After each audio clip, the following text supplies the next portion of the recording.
Esta imagem térmica foi publicada no canal do YouTube Ambiguous World. A câmera ficou parada no meio do mato e simplesmente continuou gravando, sem mãos tremendo, sem um borrão distante lá no fundo, entre as árvores. O animal caminha na escuridão total, bem na frente da lente. A forma dele, o jeito de andar, a cauda baixa e pesada. Tudo combina com um animal que dizem não existir mais. O tigre da Tasmânia, o tilacino, oficialmente extinto desde 1936, desaparecido há quase 90 anos. E mesmo assim, este vídeo se recusa a aceitar isso, porque para esse animal surgiram de repente dois caminhos de volta. Um deles está lá fora, na natureza, em vídeos como este. O outro está sendo construído dentro de um laboratório. E o prazo para isso veio de quem menos se esperava, de um biólogo de vida selvagem que passou a carreira inteira estudando essa espécie e que parou de escolher as palavras com cuidado. Um tilacino vivo poderia voltar a caminhar sobre a Terra em menos de 10 anos. O que a equipe dele já conseguiu no laboratório vai mudar a forma como você vê o vídeo que acabou de assistir. Mas primeiro, como foi que a gente o perdeu? O tilacino não era um tigre nem um lobo, era um marsupial, um predador listrado que carregava os filhotes numa bolsa, com uma cauda rígida e uma cabeça parecida com a de um lobo. Não havia nada igual a ele no planeta, e nós o caçamos de propósito. Por mais de 20 anos, o governo da Tasmânia pagou aos fazendeiros uma recompensa, dinheiro vivo por cada tilacino morto. Eles foram baleados, capturados, envenenados e entregues um por um, até que o último morreu sozinho, em 1936, num zoológico de Hobart. Quando ele desapareceu, a Austrália estabeleceu um triste recorde que mantém até hoje, a maior taxa de extinção de mamíferos do planeta. Não uma das maiores, a maior. Mas perder esse único animal fez mais do que apagar um nome de uma lista. O tilacino estava bem no topo da cadeia alimentar. Quando uma peça de um ecossistema cai, todo o equilíbrio desmorona. As presas se multiplicam demais. As plantas são devoradas até o chão. Doenças e espécies invasoras ocupam o vazio. A Tasmânia convive em silêncio com esse estrago há 90 anos. Por quase um século, extinto foi mesmo a última palavra da biologia. Morto era morto. Até 2022, foi quando uma empresa chamada Colossal Bioscience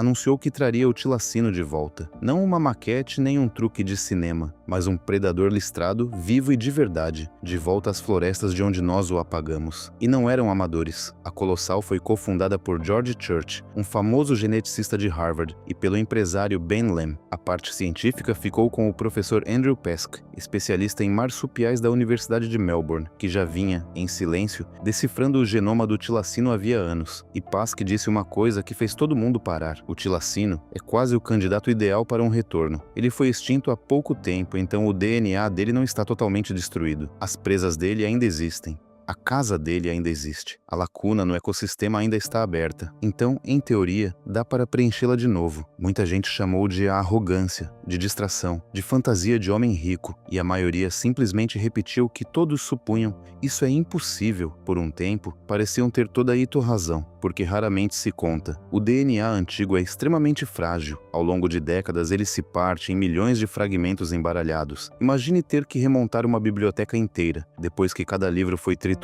e todas as páginas foram jogadas num único monte. As primeiras tentativas não deram em nada. Durante anos, o projeto quase não teve dinheiro. Por que gastar milhões atrás de um fantasma? Perguntavam os críticos. Se espécies vivas estão morrendo agora mesmo, isso não é simplesmente brincar de Deus? E Pesk admitiu a verdade mais dura ele mesmo. A ciência não consegue criar vida a partir de células mortas. O animal original não dá para trazer de volta. Ele se foi. O que dá para fazer é pegar o parente vivo mais próximo e mudar o DNA dele, um bloco de cada vez, até surgir algo tão parecido com um tilacino quanto a biologia permite. E foi exatamente aí que os críticos atacaram. Talvez fosse só 90% tilacino, uma coisa meio tilacino. E se não é o animal de verdade, será que é real de verdade? Essa pergunta pairava sobre tudo. Por um tempo, parecia que o sonho inteiro ia desabar sob o próprio peso. Mas agora vem a parte interessante. Enquanto a internet discutia, o laboratório continuava trabalhando. Por volta de 2024, os resultados chegaram e eram completamente diferentes do que os céticos esperavam. Primeiro, o genoma, aquele genoma triturado e impossível. A Colossal anunciou que o tinha remontado a cerca de 99,9%, faltando apenas 45 lacunas. A biblioteca estava de volta na estante. Depois veio o momento que realmente pasmou os especialistas. Eles recuperaram Ariane, a de uma cabeça de tilacino preservada, com cerca de 110 anos, que tinha sido guardada em álcool. E isso é importante. O DNA é a planta da construção, mas o RNA mostra quais partes dessa planta foram realmente usadas, quais genes estavam ativos em cada tecido. A partir dessa única cabeça antiga, os pesquisadores puderam reconstruir como o animal enxergava o mundo, como sentia cheiro e gosto,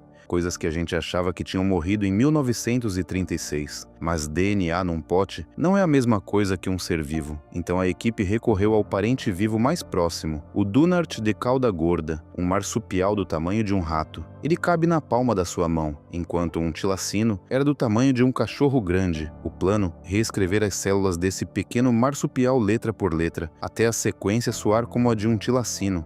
Então veio um número que surpreendeu todo mundo, mais de 300 alterações distintas numa única linhagem de células. Na época, na célula animal mais editada que já existiu. Em seguida, uma pergunta que todos tinham ignorado. Como é que se cria um marsupial, afinal? Mais 2 estreias mundiais. Eles aprenderam a induzir a ovulação no Dunart sob demanda e fizeram embriões fecundados crescerem por mais da metade da gestação, dentro de um útero artificial, mais longe do que qualquer embrião de marsupial já tinha se desenvolvido fora de uma mãe. Junte tudo isso, um genoma 99% completo, RNA de uma cabeça de 100 anos, a célula animal mais editada, embriões num útero artificial. Em cerca de 2 anos, cada "isso é impossível" foi desmentido. Por que um único biólogo mudar o tom faz tanta diferença? Porque Pasque parou de suavizar o que diz. Agora ele afirma, é realista esperar um animal parecido com o tilacino em cerca de 10 anos, e ir refinando essa versão cada vez mais depois disso. É um cientista marcando um prazo para reverter uma extinção. E o dinheiro o seguiu, centenas de milhões de dólares.